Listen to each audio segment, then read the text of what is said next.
हर तरफ खौलनाक सन्नाटा फैला हुआ था।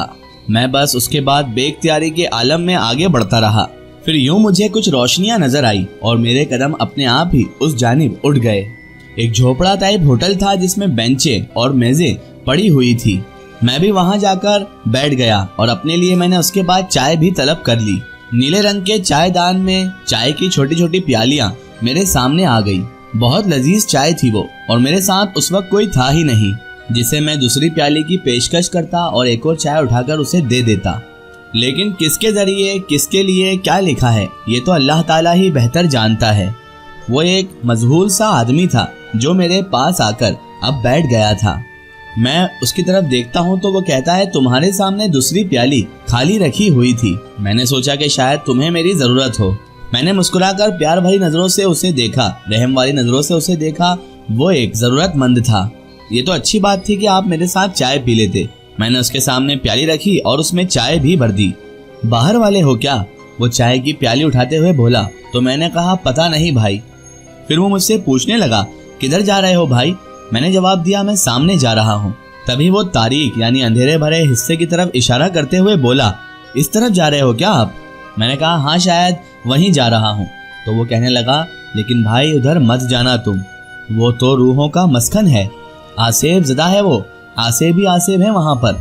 उसने चाय की एक चुस्की भरी और फिर प्याली होंठों से हटाते हुए बोला, वो कभी मरकट हुआ करता था वहाँ पर। पुरानी बात है, जब बंटवारा भी नहीं हुआ था और पाकिस्तान बना भी नहीं था। कुछ गैर मुस्लिम लोग यहाँ राजकोट में रहा करते थे। अपने मुर्दे यहाँ पर जलाया करते थे और जलने वाले उठ कर भागते थे। कई बार यहाँ पर देखा गया है। उधर तुम मत जाना भाई, अगर उधर गए तो शायद तुम पागल भी हो जाओ। मैंने अपनी चाय उठाते हुए उस अजनबी शख्स से कहा, लेकिन भाई मैं तो जाऊंगा क्योंकि मैं पागल ही होना चाहता हूँ। वो मेरी बात को कुछ समझ नहीं पाया। चाय की 2 प्यालियां उसने पी और 2 प्यालियां मैंने पी ली, और उसके बाद अचानक से वो बोला, जाऊं मैं? अजीब बात है, इस तरह मेहमानों को इजाजत तो नहीं दी जाती है। मैंने उससे कहा, कुछ और अगर तुम्हें अगर कुछ और भी चाहिए तो मुझे बताओ। तो उसने कहा, बस नहीं, चाय चाहिए थी, चाय मिल गई, बस अल्लाह का शुक्र है। उसके बाद वो अपनी जगह से उठा और वहां से वो आगे बढ़ गया। मैंने कुछ देर वहां पर माहौल का जायजा लिया, फिर मैं अपनी जगह से उठा, चाय के पैसे दिए और वहां से बाहर निकल आया। मुझ पर जो कैफियतें तारी हो चुकी थी उनका अंदाजा तो सिर्फ और सिर्फ मेरा दिल ही लगा सकता था। कोई और मुझको क्या जाने। वो आदमी जो था वो मुझे आसेब की तरह ही कहानी सुनाकर यहाँ से अब चला गया था। अब उसको मैं क्या बताता कि मेरी तो पूरी के पूरी जिंदगी ही आसेब हो चुकी है, और वो आंखें, वो हसीन आंखें जो मेरे तसव्वुर से हर पल चिपकी रहती थी, कभी मेरा पीछा ही नहीं छोड़ती थी। हालांकि मैंने अपनी माशा को जिस बदनुमा रंग में देखा था, उसके बाद से मेरे दिल से सिर्फ और सिर्फ खून के ही आंसू बहा करते थे। मैं सोचता था कि मैं तो महरूम हूँ इन सब से, जो ये मोहब्बतें किया करते हैं, जो गले से लगा लेते हैं। लेकिन मैं इतना जरूर जानता हूँ कि माँ बाप औलाद के साथ ऐसा सलूक कभी भी नहीं करते हैं, और माँ बाप को ऐसा सलूक करना भी नहीं चाहिए जैसा कि बेचारी माशा के साथ उसका वालिद वो नाज़िम अरसलान कर रहा था। अमीर शाह साहब पता नहीं मेरी जिंदगी के साथ क्या करना चाहते हैं, और वो मेरी किस तरह से मदद करना चाहते हैं। आखिर वो चाहते क्या हैं? क्यों मुझे अमीर शाह साहब के पास भेजा गया है? वैसे ये दोनों ही शख्सियतें इंतहाई पुरअसरार शख्सियतें थी।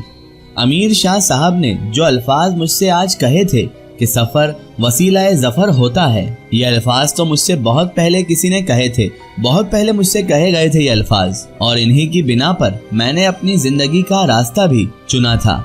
अभी तक तो मेरा ताल्लुक सफर से ही हुआ था, जफर यानी कामयाबी से तो नहीं हुआ था। अब आगे देखते हैं क्या होता है। मैं आगे बढ़ता रहा, फिर काफी फासला तय करके मैं उस जगह पर जा पहुंचा जो यकीनी तौर पर एक शमशान घाट था, गैर मुस्लिम लोगों का शमशान घाट। यहाँ पर एक खुश्क तालाब भी मौजूद था जहाँ पर शायद इस पूरी आबादी की गंदगी और गलाजत को फेंका जाता था, क्योंकि वहाँ से बहुत ही बेकार सी बदबू उठ रही थी जो मैं महसूस कर चुका था। तालाब के एतराफ में, उसके बीच में घनी घनी झाड़ियाँ और छोटे मोटे दरख्त भी फैले हुए थे। यकीनी तौर पर लोग इस खौफनाक माहौल में आकर खुद ही आसेब ज़दा हो जाते होंगे। बहरहाल मैं आगे बढ़ता रहा। तालाब के साथ एक पगडंडी सी भी थी। उस पगडंडी पर सफर करते हुए मुझे ज्यादा फासला तय नहीं करना पड़ा था कि अचानक तभी मैं रुक गया। तभी कुछ आवाजें मुझे साफ तौर पर सुनाई दी। इस सुनसान और गैर आबाद हिस्से के बारे में, जिसके बारे में मैंने अभी थोड़ी देर पहले ही बातें सुनी थी आसेब की, तो मैं गौर से अब इन आवाजों को सुनने लगा था। ये तो किसी औरत की सिसकियों की आवाज थी। एक लम्हे के लिए पहले तो मैं रुका, लेकिन उसके बाद जैसे ही मैंने कदम आगे बढ़ाए तो वो आवाज अचानक से रुक गई, बंद हो गई। मैंने कानों से अपने अचानक एक कहकहे की आवाज सुनी। कोई बहुत जोरों से हंस रहा था। इससे पहले कि मैं कुछ अब समझ सकता, मेरी बाईं जानिब वाली घनी झाड़ी से एक आवाज फिर से उभरी। कहाँ जा रहे हो तुम? इधर आओ, हमारे पास आओ। और इस आवाज के आते ही इसके साथ साथ मुझे घुंघरू की झनकार भी सुनाई देने लगी। मैं तेजी से उस झाड़ी की जानिब लपका जहां से मुझे आवाज आई थी, मगर दूसरे ही लम्हे मुझे रुकना पड़ा।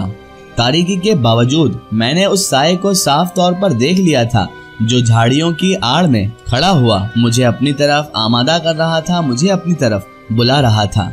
मैं हैरत भरी निगाहों से उसे देखने लगा। फिर जैसे ही मैंने उसे गौर से देखा तो इंसानी फितरत मेरे वजूद में सराहियत कर गई।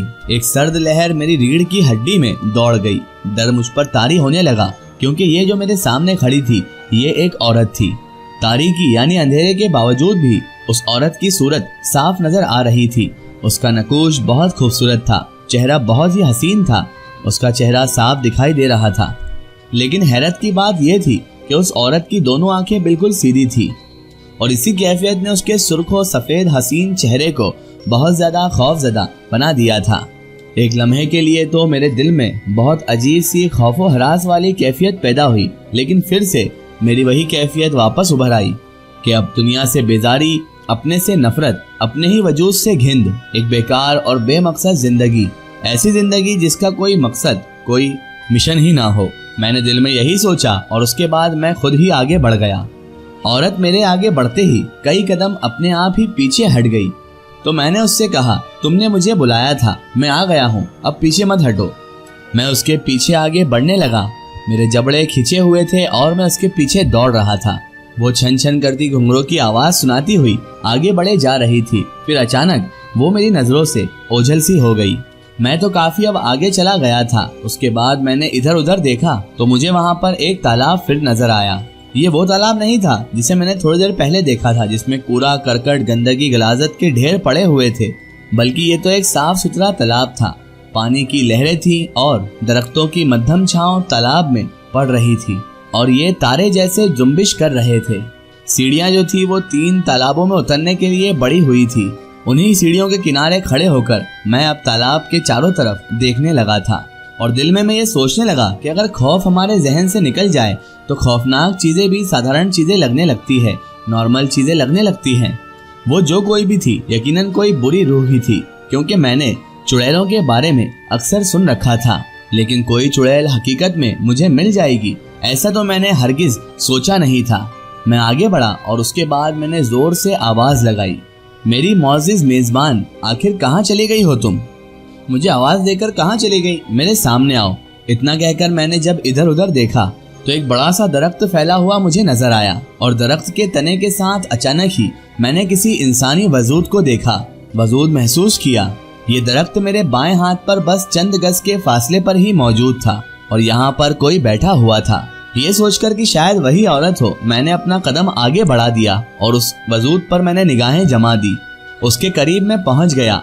वो दरमियानी कदो कामत का एक आदमी था। वो औरत वहां पर नहीं थी, लेकिन एक आदमी का वजूद वहां पर मौजूद था, जो घुटनों में मुंह डाले अपना कांप रहा था और उसके हलक से कर्राहें निकल रही थी। उसने लरसती हुई आवाज में अचानक मुझसे कहा, अरे कोई है क्या भाई? कोई है भाई क्या?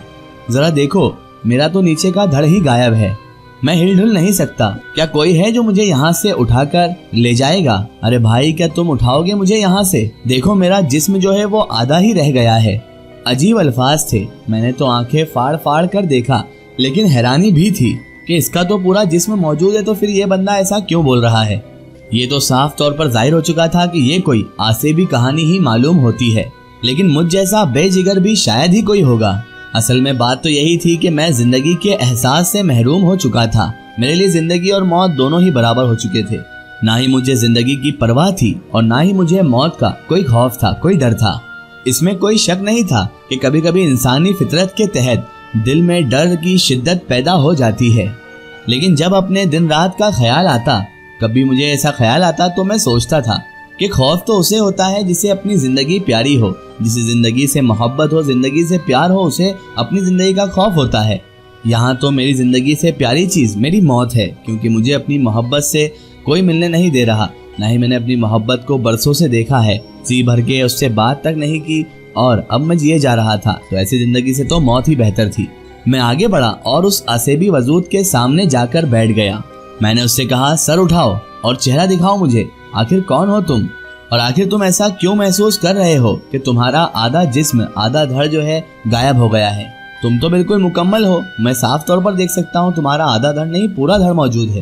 تبھی وہ حیرانی سے پوچھنے لگا، کیا کہہ رہے ہو بھائی تم، کیا واقعی پورا ہوں میں؟ اس نے اتنا کہا اور اچانک ہی اپنا چہرہ جب اوپر اٹھایا، بے شک وہاں پر تاریکی تھی، لیکن اتنی بھی نہ تھی کہ کسی انسان کے چہرے کے نقوش میری آنکھوں سے اوجھل رہیں، یعنی کسی کا چہرہ نہ دیکھ پائے، اتنا اندھیرا نہیں تھا وہاں پر۔ میں نے جیسے ہی وہ چہرہ دیکھا تو مجھے دھیان آیا کہ شاید میری زندگی ایسے ہی ہولناک واقعوں سے بھری پڑی ہے، کیونکہ یہ چہرہ کوئی اجنبی چہرہ بالکل بھی نہیں تھا، یہ تو ایک جانا پہچانا گیا چہرہ تھا۔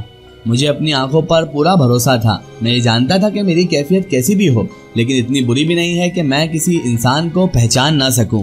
میرے سامنے اس وقت جو شخصیت بیٹھی ہوئی تھی انہیں میں اچھی طرح سے جانتا تھا، میں جانتا بھی نہیں تھا کہ وہ مجھے ایسی حالت میں نظر آئے گا، کیونکہ یہ حسن تھا، خوش مزاج، خوش لباس، ہمیشہ مسکرانے والا۔